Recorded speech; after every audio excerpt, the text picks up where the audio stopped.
Welcome to the All Jammed Up podcast presented to you by Music Never Stopped. Today is Monday, September 22nd, and today on the podcast we have Ben Falcon. What are you doing, podcast for Lot? Yeah. Come be on a Lot podcast. Yeah, hell yeah, All Jammed Up. This dude's doing a podcast. If you want to be on some podcast, come do an interview.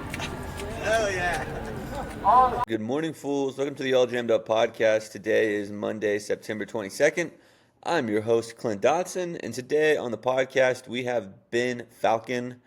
Ben is a drummer. He's in Phaux, Phish, which, if you've listened to the podcast, you know who those guys are. Alex Bazemore and Hannah Ramsey's Phish cover band. He's the drummer.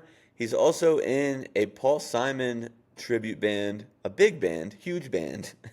There's like 11 people in it, and we get into that, which is pretty interesting. He's the band director of that band, too, and I don't know much about Paul Simon, so that was an interesting talk. He's always gravitated more towards Phish over the Dead, even though he started listening to the Dead first, which was an interesting topic as well. So, yeah, it's a good interview. Let's go ahead and get right into it. Ben Falcon. Hey, it's happening. Everybody stay calm. What's the Everybody procedure, stay calm. everyone? What's the procedure? Stay calm. Alrighty, guys, we're here with Ben Falcon, local Asheville musician in Phaux, Phish. You're in a Paul Simon band too, right? I am. It's called You Can Call Me Paul. You Can Call Me Paul. Now, we kind of talked about this the other day when I saw you at Asheville Music Hall. We talked about your Paul Simon band a little bit. Yeah, it's a couple years old now, and it's unlike the other projects I've been in because I'm just the lead singer instead of being the drummer. Yeah. And maybe singer, in other bands.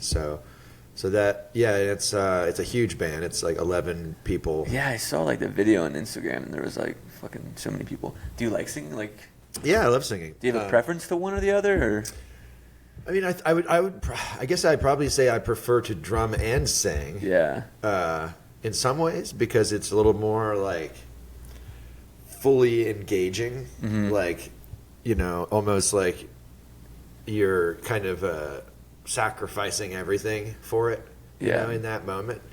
And I think I can certainly sing better if I'm not playing the drums, and play the drums better if I'm not singing.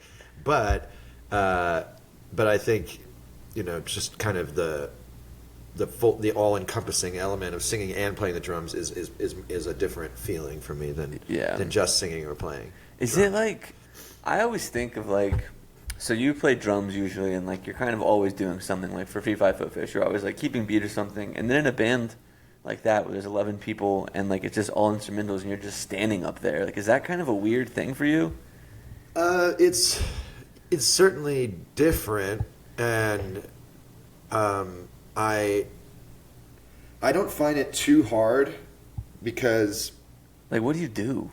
Well, I just focus on the song, okay, and don't think about myself too much, and that helps with not feeling self-conscious. Okay, but I tend to kind of be a hand talker to begin with, like in life. Yeah.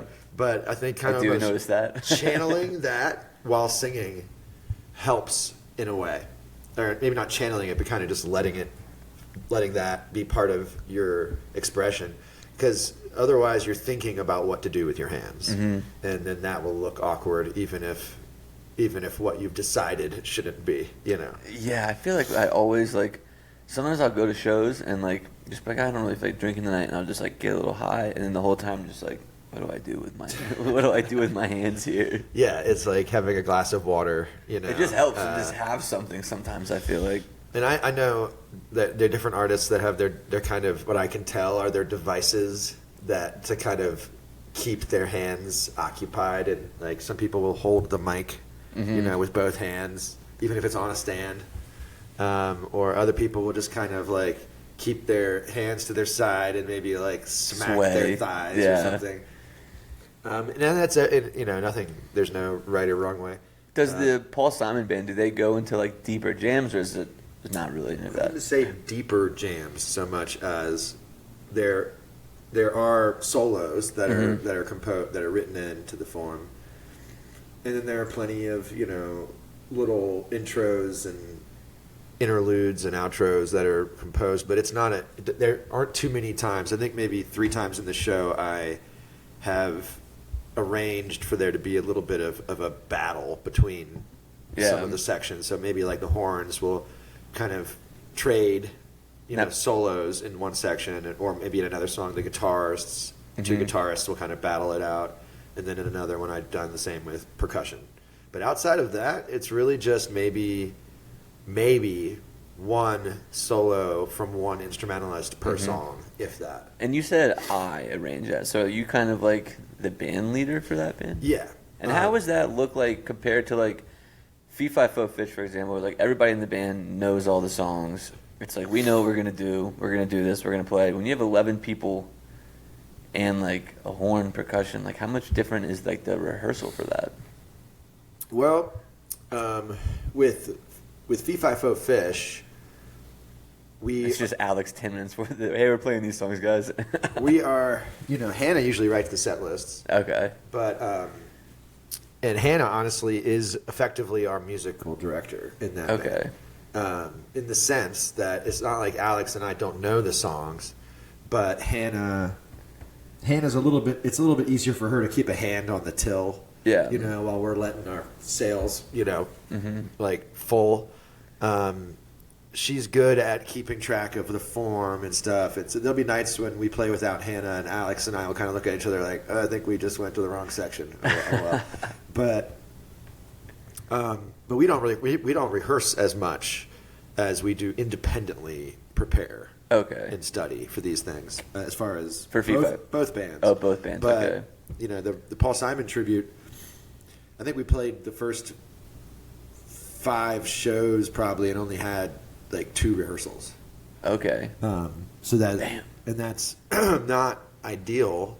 But especially with 11 people, I feel like. Sometimes it becomes the only option just because of how hard it is to get everybody in one place. That's true. But, we try to rehearse for those, and what we did for the last show I did with them. But you were talking about how is it what was it, you're with that many people, how do you prepare for that? Mm-hmm. Really, you just got to hire the right people. Yeah. And if you do have a rehearsal, it shouldn't be to learn anything. It should be to verify that everybody has learned it. Mm-hmm. And then iron out any kind of little, people that are interpreting chords differently. Maybe you have some disagreements to iron out and say, I don't know, that's not the right. Yeah. I'm not hearing that. What are you playing? Okay. Yeah, I think that's the right chord. So you're a really big Paul Simon fan. Or was it more just like an opportunity that you took? It's a little of both, I guess. I like Paul Simon a lot, but I've never been like a buff. Yeah. There was never a poster on my wall or something, or like I don't know the entire catalog. Like I don't know any of the songs other than like I Can Be Your Bodyguard. That's like the only one I can think of. That one is the hit, hence the name You Can Call Me Paul, because it's You Can Call Me Al is that song. But it's more of a like I knew some of the early stuff through my parents. Okay. Generally, they, being boomers, would have like the oldies station on or something, and then you would hear the Simon and Garfunkel stuff. Yeah. And then I don't know for sure. I'm sure I heard several of those Paul Simon solo tunes on the radio growing up, but it wasn't until I moved out of my parents' place that I recall more like doing a dive on at least one of those like essential greatest hit type things and being like, damn, this guy's got his shit together. It's very diverse and whatnot. But that time I could have never fathomed that I would become a singer in a Paul Simon band. A leader of a Paul Simon band, yeah. It's still kind of strange to me. So what about Phish then? Is Phish is that like always been like a number one band for you? Yeah, I would say I have an older brother who was who was like a senior when I was a freshman, for instance, in high school. And his friends had older siblings, and there was this trickle down dead kind of situation where I was in elementary school when I started listening, maybe like 3rd or 4th grade, started listening to the Dead. And how old are you? I'm 40. You're 40, okay. And then by the time I was in middle school, probably 7th grade is when I started listening to Phish. Okay. And by 9th grade, I had been to my first Phish show. and then kind of got the bug. Yeah. And so that is a band that I know I know the music very intimately because of just years of Being around it. of marinating in that. Yeah. And I never even tried to play it really until 5 years ago. Okay. Which was the result of starting this band with previous members. And it was the Lumpy Heads project. First, it was called Gunslinging Parrots, Okay. and that was 2020. That sounds like it would be a Jimmy Buffett cover band. But it's a lyric from Gumbo, Okay. which is a pretty obscure lyric from a song that is not one of their most notable. But then we became the Lumpy Heads when I tapped Alex to come on. Okay. So you started Fee Fi Fo Fish, too. I started the Gunslinging Parrots with Jake Dill, and then 2 years later, Alex became the guitarist. Is Jake Dill the bass guy, the bass player? No. Okay. Ryan Crabtree is our bassist, Ryan, and that's his name. he and Hannah are from the eventual lineup that was the end of Gunslinging Parrots. So, Okay. So Hannah and Ryan were not in the band originally, but by the time we ended, our 1.0 phase ended, and Hannah and Ryan Crabtree were already members. Gotcha. So then when Alex came on, that's when we formed the current lineup, which was then called the Lumpy Heads. Mm-hmm. And then after we left the One Stop, where we had played for 2 years at that point, we decided to change it to Fee Fi Fo Fish. Why was the change? Why did you guys decide to change the name? So Gunslinging Parrots was Natalie's creation. So Jake Dill ended up transitioning to Natalie Araya about a year in. Okay. So when I say Natalie now, I'm talking about... I'm getting all the history. Yeah, no, the guitarist still, but that's hard to follow. But so Natalie and I started the group in 2020, and she came up with Gunslinging Parrots. But when she left the band, I decided that it would be wrong to go on with that name because I wanted to preserve it in case she wanted to resurrect it someday, or if we wanted to do shows under that flag, sort of. Then, it just seemed like the right thing to do. Yeah. So I didn't come up with Lumpy Heads. I feel like it was a bartender. I think it was Keever, who's our longtime bartender there at One Stop. And that's a Phish song, right? And it's not. Carini is a Phish song where the lyric is Carini had a lumpy head. Yeah. Okay. And so the Lumpy Heads. Some people love that name. I think it's fine, but it was kind of chosen under pressure. We were trying to think of a name. Don't ever suggest changing a name if you don't have one ready. Yes. that will become definitely a little bit stress-inducing. But we ended up choosing one of the names that were floating around that had been the most endorsed by people, at the bar or in the band, and that was Lumpy Heads. And I never loved it, only because it's like pretty much, a diminutive name. Yeah. But Lumpy Heads is funny. yeah, we're deformed. But some people liked it and still do. They're like, "Oh, I liked that name," and I'm like, "Well, too bad. Go dig it out of the trash."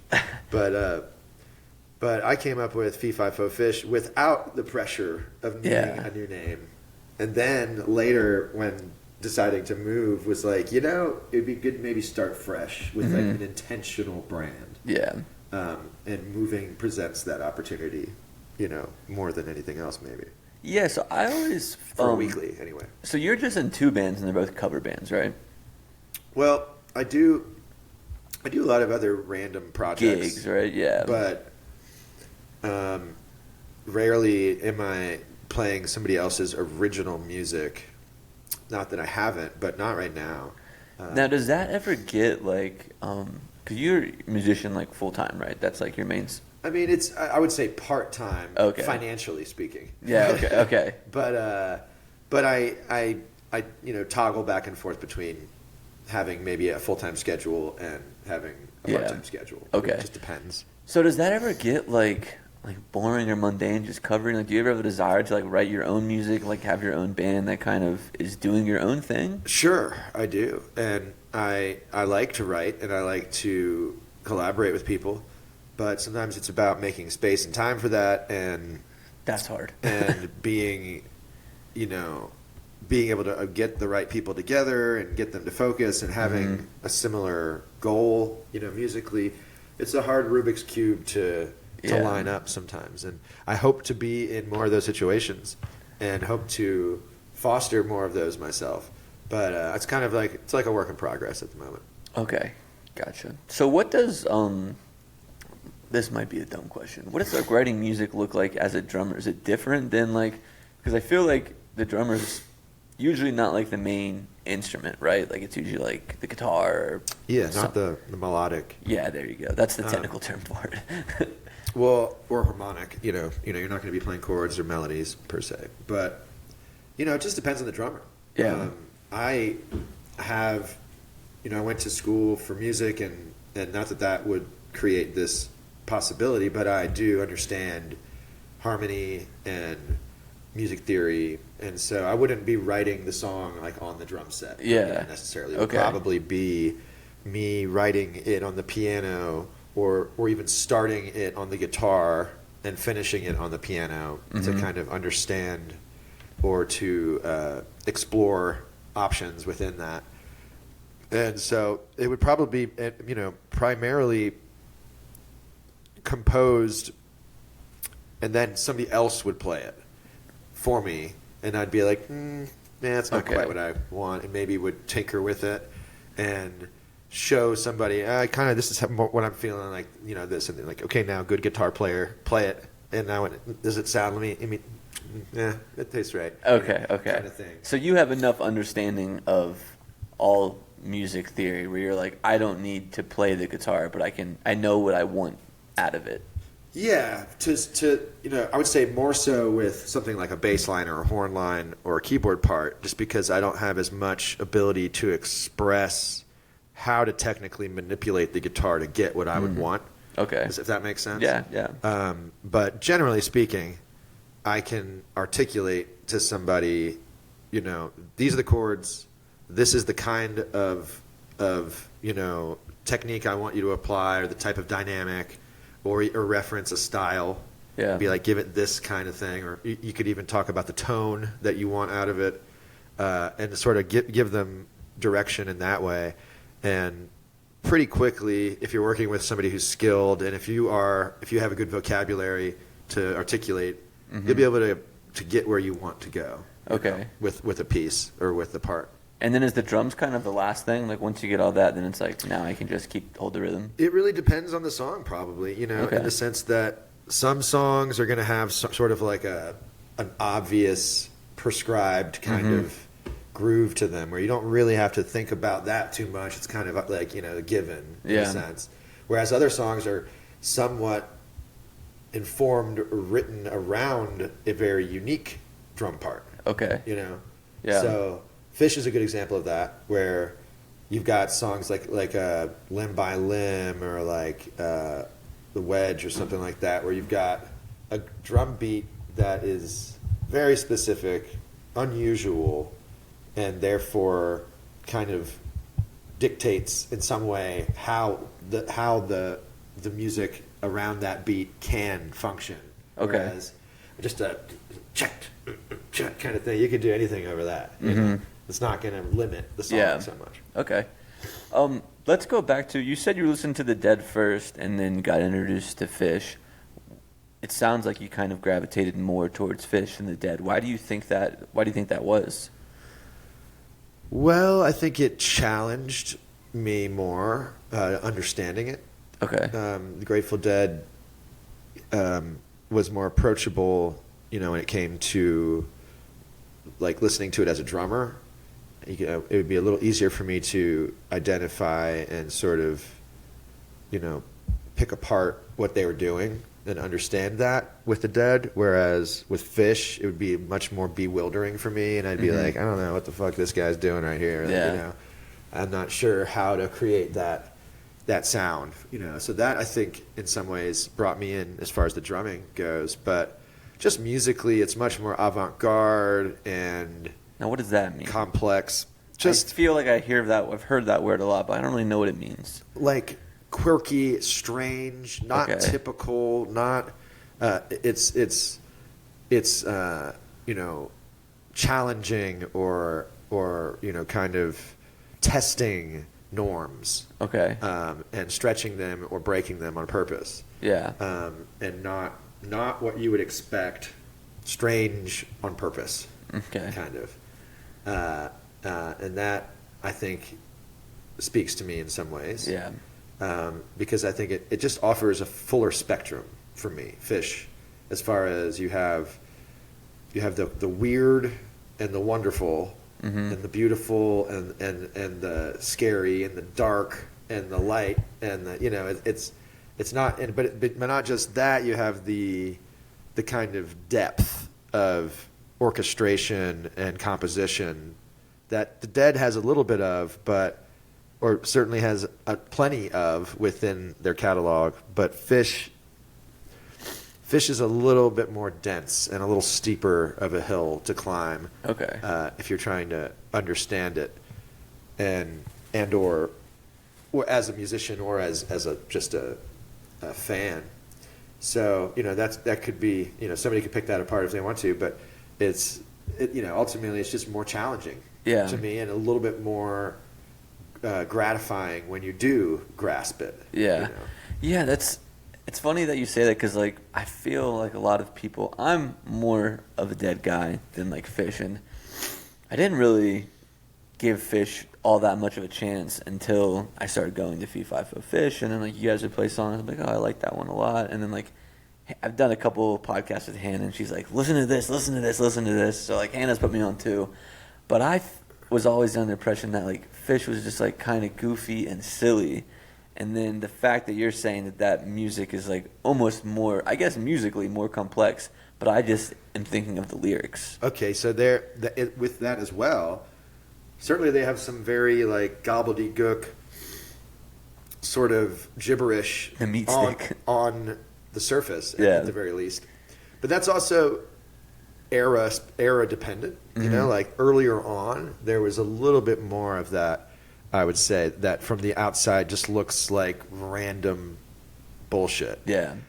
But maybe it was random bullshit at times. I do like the fact that you're acknowledging that, because so many Phish fans are just like, you don't get it, you don't get it. Well, you know, that's the thing, though, is that's not all that they have written. Yeah. You know, like there are certainly plenty of songs that have a very classic poetry style to the lyrics, and are not just like free association Rorschach writing or something. But there's a value to that too, though. I mean, in the sense that when there's a lyric that, you know, Jimmy was sitting on the toilet, you know, it's like, okay, we know Jimmy was taking a shit, you know, but if you're saying something that is not at all clear what it means per se, that opens up so much more as far as an interpretation for people that can make a song more personal in a way, because it means something to you, and you're aware that nobody else is getting that from it. And it could just be what a phrase evokes for you, or what you just deduce from that, and you know that it's not necessarily what it means. It's just kind of what you're reading from it. So I think there's a value to that in music, because it's open to interpretation.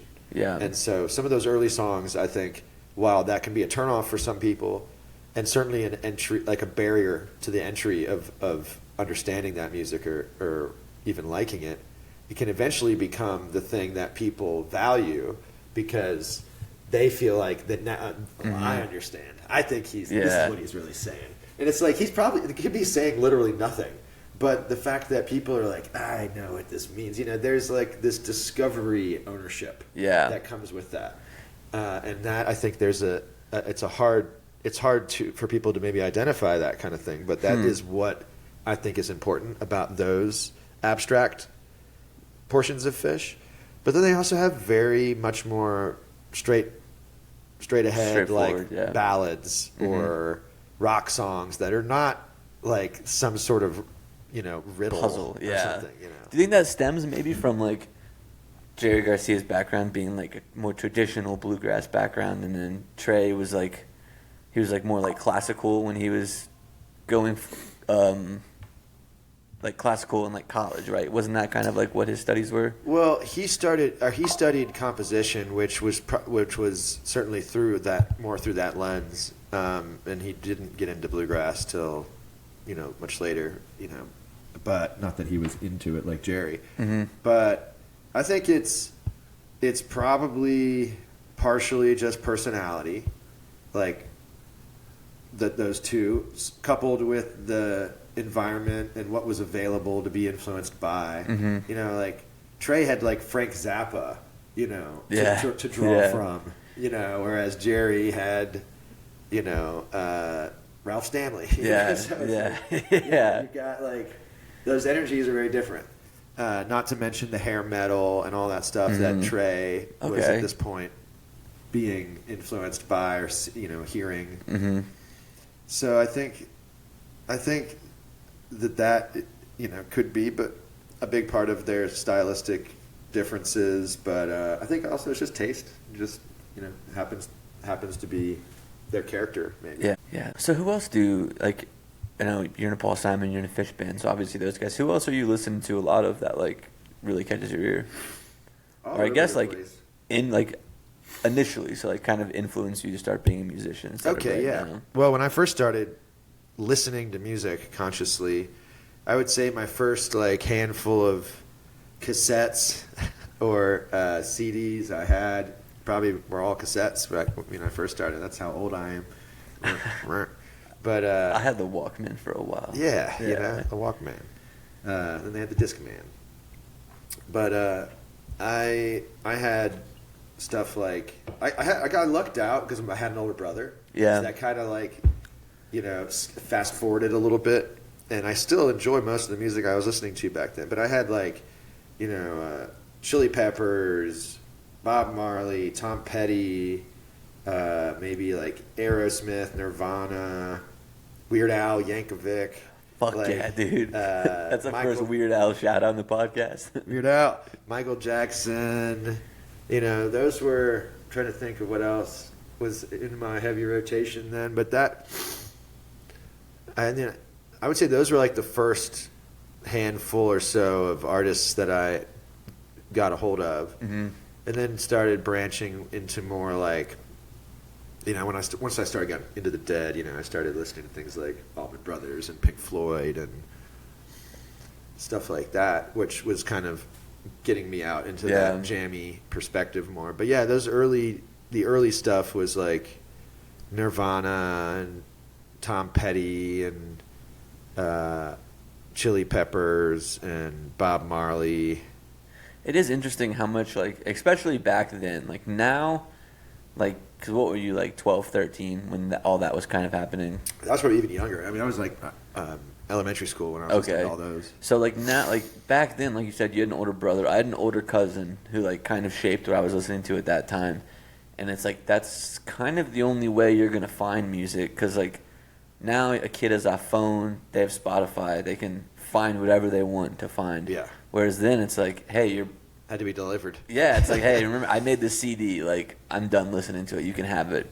And then for me, it was like, my cousin listened to like Red Jumpsuit Apparatus and like Eminem and like all that kind of stuff that I'm not really into now, but I'll hear it now and just like be like, oh, I guess I did like that music. Well, it's funny that you say that because I just put something on last night when I was sitting around with some friends, and I was like, oh shit, and I put on Presidents of the United States of America, which is a band I had not thought about or heard in a long time, but they had, if they had another record that had attention, I wasn't aware of it. But in like third grade, they came out with this record, and it had like millions of peaches, peaches for free, millions of peaches, peaches for me. I feel like I have heard that song. Yeah. Peaches come in a can, they were put there by a man. So I remember that song in like third grade, and I'm like, what the fuck are these people singing about peaches and shit? But it was catchy, and that, if anything, I remember that, without knowing the word back then, I'm like, this is strange. Like, yeah, my cousin showed me one too. Avant-garde, rock, pop, There was one my cousin showed me, and it was like, this is our United States of whatever. Like, do you ever heard that song? Maybe. It was like, it's like this guy just talking, and he was like, I was at the alley rolling dice, and then Kiki came out to me, and she was all like, "Nah, nah, nah," and it's like, "It's my United States of whatever." But I always like remember hearing that song, but I don't know what it is. Well, and I don't know if that is from them. I remember originally, I'm like, what kind of fucking person names their band the Presidents of the United States of America? This is a mouthful. Yeah. You know, not to mention the objectionable presidents we've had. But Well, back then, I mean, back in the day, the presidents this was back when they seemed so much nicer back then. when they still seemed presidential, and they all kind of looked the same and everything. But And they started getting head in the White House. I didn't know anything. But that I just like brought up that band last night, and I was laughing. So I'm like, dang, I never hear this music. I should cover some of this stuff. But they have like one, like lump sat alone on a bench in the park. That was like probably their biggest. What was it? What's the Presidents of the United States of America. They had some bangers on that one record. I'm gonna look it up. But Did you ever play like Tony Hawk or anything? no, so my parents really were anti-video game, and if it weren't for that, maybe I wouldn't be on this podcast. but so I didn't really ever get to play any video games, and so I ended up playing the drums, which was probably for the better. But That was like a thing that a way I like found a lot of my music when I was a kid is like video games. Like Tony Hawk Pro Skater had like Suicidal Tendencies on it. It had Primus.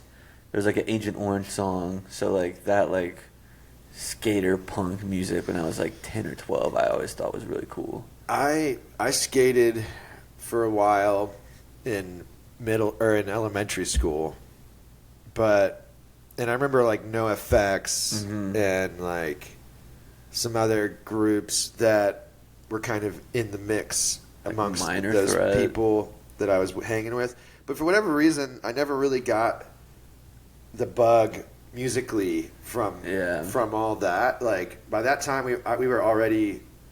Like, I already kind of had found my sort of... This is, like, right before I started listening to The Dead. But I had my little pool of things I liked already. And punk just didn't really speak to me too much. Mm-hmm.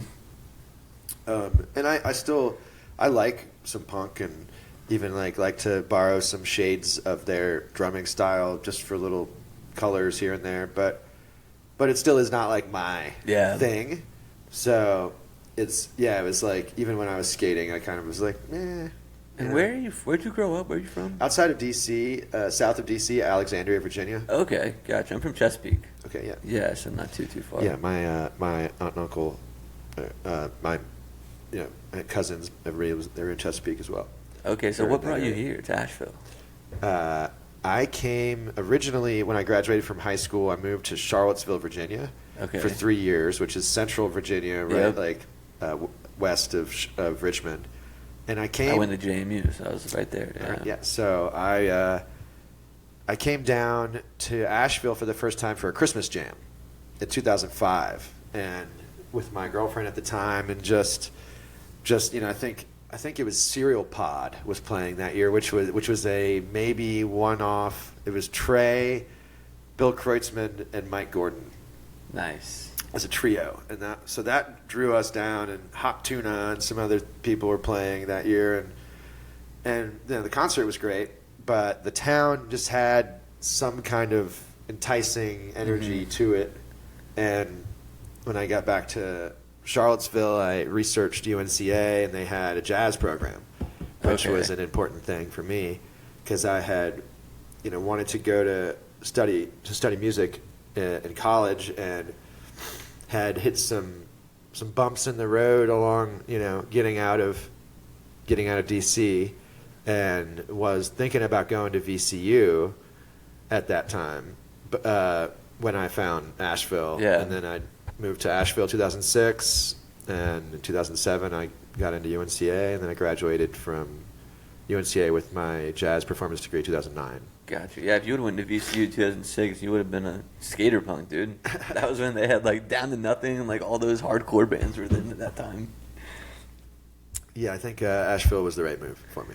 Yeah, and so you've been here ever since. You've been 19 years. Damn, that's a long time. Yeah, a lot of shit has changed. What? Like I'm how? still the same. How has that changed? Because I've only lived here for almost like a year now, exactly. But so like not that long, and I'm curious because I always hear different people say like how much Asheville has changed, and what's that kind of like for the good, for the worse, like same and different? Yeah, it's changed. You know, a lot of that has to do with your pathways or change. You know, so not that the city hasn't changed a lot, but it wasn't a tourist town when I moved here, really. I mean, in the sense that was not the overarching topic or theme. Yeah. It was clearly the economy. It was clearly a huge chunk of the economy when it comes to Biltmore. Yeah. But it was not the identity that it has become or the national kind of moniker that was applied. And so there were no top 10 lists back then. Yeah. You know? It wasn't like that. Nor was it a college town, which it still isn't. But it was kind of known as this resurgent, once wasteland of a downtown that used to be the stories where it was boarded up. You know, nobody went downtown. Oh, now it's coming back to life. It was an artist's town, primarily. It was about art. The River Arts District was really coming into its own at the time. But it was generally seen as sort of a Renaissance-esque southern town that was fostering more artistic, growth than anything. It wasn't commercial. That wasn't the kind of direction, right? And it was more like, hey, we're turning this, we're polishing this turd, Yeah. And which was kind of funny even back then. I'm like, it's not like this place is like shitty or anything. Like, why do you guys always act like the mothballs have just been blown away here or something? But fast forward, it was already the brewery Centric thing was just starting to really take off then, because you already had a couple like big ones Pisgah, too. Right? Highland had been around since the mid '90s. Sierra Nevada Was not here. No, New Belgium wasn't here. New Belgium wasn't here. Okay. Yeah, this was back when we really only had like 3 to 5 breweries in town. Okay. This was before the big surge. So that was another element. It hadn't yet become Beer City. Okay. By any means. But yeah, I mean, at that time I was going to college and wasn't going to restaurants too much, or wasn't gigging as much, or going downtown to drink for lack of funding, So you always get a different, again, like the pathways. I mean, your pathways change in a city, like as you change and as your lifestyle or friends change, So I think that always informs one outlook, but it's changed in the sense that it is certainly busier feeling than it was. It is a little bit more corporate, polished, business presence than there used to be. Much more of a homegrown mom and pop sort of general feeling business wise. That's changed. So interesting to me because I came from St. Pete, Tampa, and to me this seems so much more localized than a place like that. Still, like I see. Well, that's good.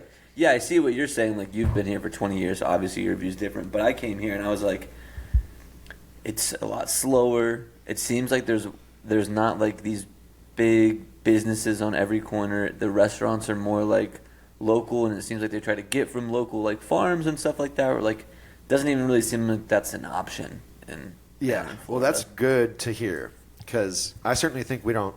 It's not like we don't have some of that element. It's just the direction started to change to where you could feel that people were speculating. Yeah. And that the movers and shakers were often being moved and shook from outside of our city when it came to development.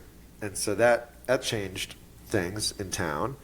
And I'm not one of these people that's like, this town's been ruined, like, oh, this place used to be great. Like, I'm still optimistic about a lot of things here and think that the reasons I move here are still the reasons that I'm here. Yeah. I think it's fertile musically to produce something and I still think our economy and our town has some of that quality when it comes to just commerce too. Like we can be, this town is on its way to being something that's not bad, Yeah. necessarily. It's just we just have to keep trying to guide. Mm-hmm. Yeah. Yeah, I fucking love living here, dude. Like I said, coming from St. Pete to here is, and I mean, if you lived here for almost 20 years now, you have to love it too. I think it's great. Some people lament the growth, is what I'm saying. But I think if you go on Reddit, you think people hate this place. Well, that's it's the worst corner of the internet. But it's it's kind of a cliche. It's like if you don't like it, then get out of here. It's like, or if you don't like it, then change it. Yeah. Make it better. Do what you can to create the world you want to see. Do you know who Andrew Ross is, the guy that owns the Whale? I've met him before. Yeah, so I just had him on the podcast the other day, and you said like if you don't like it, change it. He's like somebody that like I didn't know anything about that guy. I'd met him a couple times in passing. He's like, your podcast is cool, and he's like trying to do all these things to like help Asheville grow and like bring tourists back. So like when you said that, I thought of him, but he's like trying to do this initiative in like South Slope where like people are already like walking from brewery to brewery and drinking, but it's illegal. So he's like, what if we just made that legal, and then like that's like a place to be like, hey, Asheville is welcoming people again, like come down. So it is just like if you want something to change, you can do it. And I think that's another thing people don't realize is like how much easier it is to get a hold of these people and get things done than they think it is. Well, I think it's always a little easier than people think to achieve things. It's just harder to identify the path to them. Yeah. For a lot of people, it's not necessarily the difficulty of that path. It's the difficulty of continuing to walk on it. Yeah. Yeah. Yeah, that's true. But I think Asheville has a lot of good things going on. I think the storm definitely was disruptive for us, but it's also a chance for people to pause and reset and reevaluate, and hopefully that isn't to our detriment, but is going to allow a rebirth that will be even more potent than it might have been otherwise. You never know. Yeah. I want to go back to the Phish thing, and you said the first time you saw them was 9th grade. Yeah. How many times have you seen them? I think like in the low 80s. Okay. I had to go look. Yeah. So was there like a certain show? Like I know you were listening to them a lot, and then like seeing them at 9 and like that young, like 15. I don't think it would really be like that kind of moment. But like, was there a show that you saw that you were kind of like, oh shit, I get it. This is it for me. Like, was there any moment like that? Probably the first one, honestly. Yeah. Because I had been listening to them for a while at that point. Okay. And liked it. Because it did take a minute. Like when I first heard it, I was like, what the fuck is this? Yeah. I liked The Dead made sense, but I'm like, this is not enjoyable. But eventually I got over that hump, and then you look back at the things and kind of reevaluate them. But when I got to that show, 15, also first and also very heavy acid trip, so that influences your perception. But Your brother was giving you acid? Oh, he didn't even. No. He foolishly allowed it, but it was his friends that kind of directed that, and then I was always the younger brother that was forcing himself, Yeah. into the. Do you think 15's too young to be doing acid? Yeah. Yeah. Okay. I do. Because I feel like if I'm looking back at myself then, I'd be like, I can do it. But now I'd be like, dude, you don't need to be doing that. Definitely not. Yeah. Certainly not a strong dose or a way too strong of a dose. Because it's just definitely would not recommend. Your brain needs to develop more. But I was already a musician at the time, and that crystallized my intent to be a professional within the improvisational rock realm, which was not something I could articulate then, but I knew that's what I wanted to do musically. Okay. Was, if anything, just create the kind of like impact that I felt that night. I'm like, wow. That was like very, shocking and enjoyable and like exciting, and titillating and all those other words that, just kind of like, wow, the fact that could make me so impacted. Was it like specifically the drums or like specifically Trey? Like what was it that kind of just the whole performance? Just the energy, the power of and like the reaction that I was seeing too. Just the amount of like euphoric hysteria that I was witnessing and feeling myself. But the lights, the certainly the musical arrangements, and my fascination with certainly even at that time, like seeing these people playing in that environment of such a big crowd without the kind of trappings that I was used to being in like school band or something. It's not like there's a bunch of music stands on stage and like a grumpy gray-haired guy giving somebody the stink eye to keep him in line. So the whole thing was still foreign to me in that way, but just the power of it was just awe-inspiring. And I was like, damn, like people do that for a living. Like they get to do that. How can I do that? Like I would love to do that for a living. Not just sign me up, I'll be a rock star, but more like, Jesus, that was powerful. And like in that particular mode, with improvisation and and just being and just seeing the festival like quality of the Phish show, and how everybody was so elated and dressed up and carefree and happy. I'm like, this is the shit. Like, I want to be. I would like to create this feeling for other people. Yeah. If that is something I can do, then I would like to do that. And so that definitely was a turning point for me. And do you think that like that feeling that you had at 15, like it still holds, that same feeling like still holds true today, right? For sure. I mean, I think it's changed.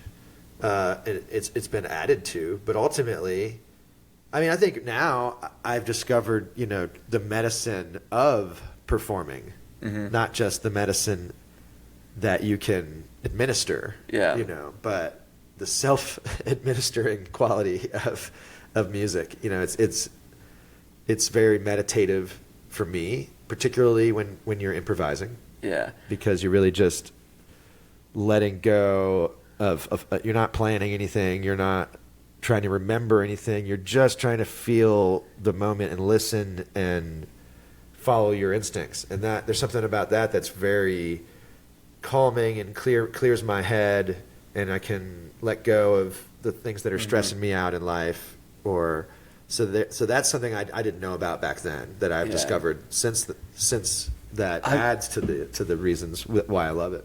Yeah, I want to ask about like a specific improvisation sequence that you were a part of not too long ago. So you guys did like the Kid Blast show at the One Stop, and you guys did that Bob Dylan song "Tangled Up in Blue." And I talked to you and Alex at the set break, and you guys did like "Tangled Up in Blue" into that "All Fall Down." And then Alex was like, I didn't even know I was going to do that. I just heard like that I could do it, and I started doing it, and then Hannah followed me, and we did it. So like, when you don't know that song is going to come, and it's like a completely different, and is that a song that you're like super familiar with? Okay, it is. So like, not that we had played it, but I know it. Okay, so like, I guess that's like, you hadn't played it, you didn't know it was going to be in the set list, and he just starts doing this thing. What is your like thought process in that moment? I mean, one of the ways I approach drumming in general is just a reactionary thing instead of I'm doing this. Yeah. I'm just listening and watching and trying to follow. And so if I hear Alex shift into a different tune, certainly one that I know or I've heard, then I'm gonna adjust what I'm doing to either to support that, or if I know what the drummer did in the original thing roughly, I might try to scoot on over to that territory for a second. I guess that's the question that I didn't really put in that. So that song doesn't have a drummer, right? Like it's just like a guitar song, like a bluegrass song. So when there's no drums in the song, like what are you? Oh, like, so yeah, you're just feeling it. Like you're not, because you don't have anything to compare it to. No, yeah. That's a good point. That's what I was trying to get at, and I lost it. There is no drum part to reference there. So it's more like just my understanding of the rhythm. Okay. And it's kind of like experimenting in real time where I might do something and I'm like, oh, that's working. Oh, that, or if that's kind of working, but I think it could be a little better. Maybe I'll change this or that, or it'll be like, oh, that is not working at all. You need to step back and simplify, and So I don't know. It's just kind of like trusting and hearing something. So it's like I'm listening to what they're playing, and simultaneously I'm hearing in my head what may complement it. Okay. And you typically starting know to test that out. And before we do, so we don't. So if it does take a second to get there, or like maybe you play the first couple notes off, you're going to notice that before we notice it, so it almost sounds seamless. Is that like usually typical? Well, there's a degree there's a degree of that where like you like if I might feel like I messed up a little bit during a performance, but it may not be perceptible at all because I'm feeling it in like these little microseconds of hesitation or anticipation or adjustment or whatever. And so in that moment, I'm like, but upon review, I'm often able to see that it's not detectable. Okay. And so there's that element where it's like the magnification, is not, or the demagnification, basically of what I might think is obvious is not. Okay. But then there's just the time slows down in a way. Like it can usually take me around the time that an eighth note would go by to hear what's happening and then change my direction to conform. Yeah. So there'll be a time when Alex might start playing a new, like a riff from a song that wasn't on the set list, and he's just going to kind of slide in. Pretty quickly, I'll hear that, and instead of having to like be like, oh, I'll wait till next time it comes around or something, I'll just kind of jump onto that track and try to make it contextualized, from where I was. But yeah, it's kind of a thing where it's really quick decisions that are hard to. It feels like it for me. It feels like there's more time to think about that and change than it clearly looks like if I look back on a video. And I remember a moment and I'm like, God dang, like I remember thinking, what is this? Oh, kind of maybe I'll try this, but when you look at it, it's like just a second of that. Okay. And then I can adapt. And that's just from years and years and years of doing this type of shit where where you get comfortable not knowing what's going to happen. Okay. You're not worried about something changing. Okay. And if anything, it's thrilling because you're like, who knows what's going to happen? Who knows where we're going to go? Who knows what I'm going to do? If I'm planning to do something, it's probably not appropriate. Yeah. If I react to something, that is more likely to be appropriate. I used to have this soccer coach, and he was a Brazilian dude, so it was like English wasn't all that good. And he'd always tell us, like, you can't plan your next, like, move. You have to, like, he'd be like, you have to be proactive. You have to be reactive. You have to be pro-reactive. And I'm like, that's not, I know what you're saying, but that's not really a word, man. Yeah, well, I think but I guess it's kind of the same. That's where it's at, yeah, and with, Alex is a great person to play with for that reason, is that he's very stream of consciousness, creative controller, where he, doesn't repeat himself too much when he's soloing or anything. It's very just like, ooh, we're gonna go over here, and then we're gonna go. Anyway, he's able to stay in the moment and not look down and be like, oh shit, how did we get here? And that's kind of part of the asset that you need to do the jam stuff well or improvise well, is just to not be worried about where you're going, where you've been, or how you're going to get back or over the bridge to the next one. It's because if you're thinking about that, you're not listening. Okay. So you've got to just trust each other and yourself, basically. and say, okay, Alex is doing this. Follow that idea. You know, don't try to force anything. Mm-hmm. Just try to, you know, don't be like, no, we're playing this song. Yeah. That never works. Yeah. You go wherever it is, and I like to use the Ouija board as a good analogy for that. Where if you've Ouija is becoming an analogy that I can't use with some people because of their age, but if you've ever seen or heard of or played with a Ouija board, you know, like 4 people are putting their hands on this thing, and it seems to move around, but you are not forcing it yourself to move. It seems like it's like a cooperative agreement. Yeah, of where you're going to go. We're going this way, or we're going this way. And that's how I feel like it should be with a group improvisation, is you're just kind of sensing where you're going, and sure, you're part of it, and you could push it or stop touching it or whatever, but if you're doing it right, nobody's really sure, like, how is this move, you know? How is this thing? Are you pushing it? Like, because I'm not. You know? Yeah. And it's like, but that's the cooperative kind of trust you should have, as opposed to putting too much, exerting too much of your own. That's a great analogy. Direction. That's one thing I've learned about musicians since doing this podcast is you guys are dialed in on the analogies. That's because we don't know how to fucking say what it is that we want. We're like, it's like frying an egg. No. My first interview on the podcast was with Alex, and like an hour into the podcast, I'm like, dude, you've done like 5 different. He's like, that's the only way I know how to try to get you to understand what I'm saying. I think analogies are key for life, for sure. Hell yeah. Well, man, we're right about an hour, man. So. We crushed it. Is there anything you want to plug before we wrap up? Let's see. It did fly by. That did go really fast. Yeah, well, Lumpy Heads, actually, strangely, we are returning from the ashes this Saturday at One Stop, Asheville Music Hall. The Lumpy Heads return. Is it like the OG people? It's the OG Lumpy Heads with Alex and Hannah and Crabtree and I. It's just that we're going back to the One Stop for Saturday, where we haven't played in more than a year. You guys play? I guess that was the Kid Blast. So, yeah. Hey, don't spill our secret. The Kid Blasters. Stop putting us on blast. But we'll be back there on Saturday as the Lumpy Heads, and so that'll be fun. This is already passed by the time this goes out, but oh dang! Well, it was an awesome show. Check it out. Check it out on IMAVL.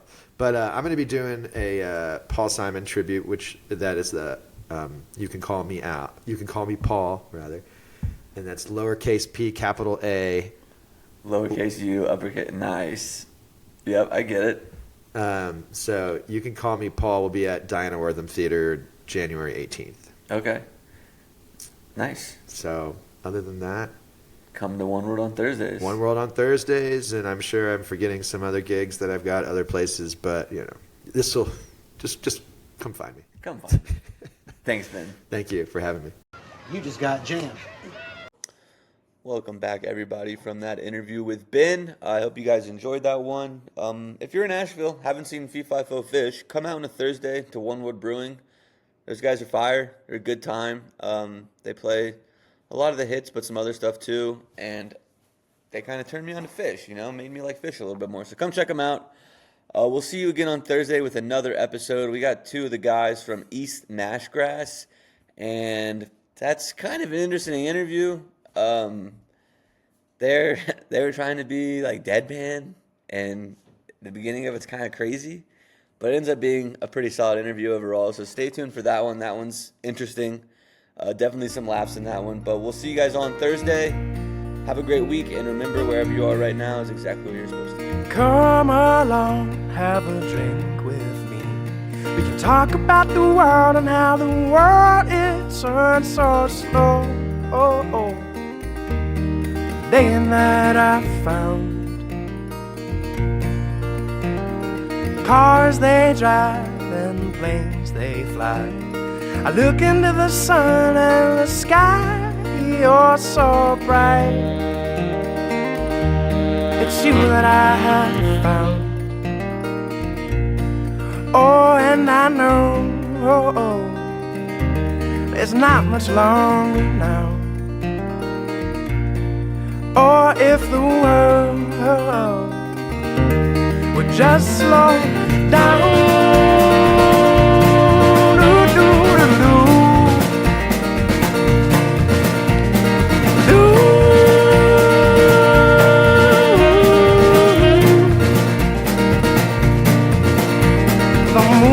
The stars, they sail across the sky, and I could watch you dance all through the night. When the rhythm is right, oh, and I know the sun is rising now. Or if the world would just slow down.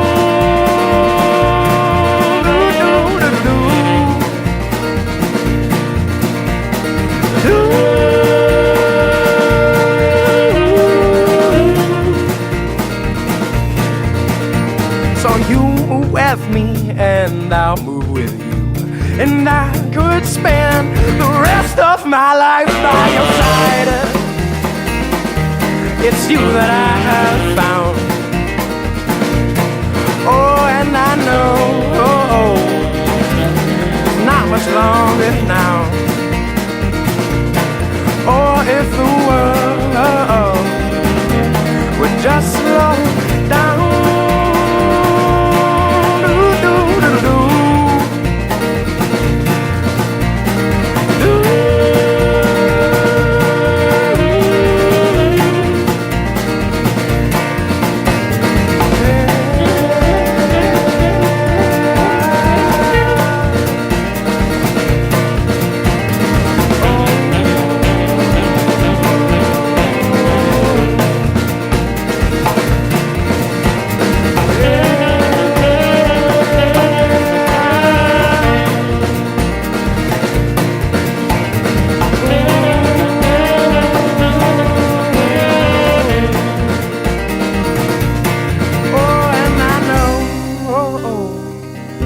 There's not much longer now. Or if the world would just slow down.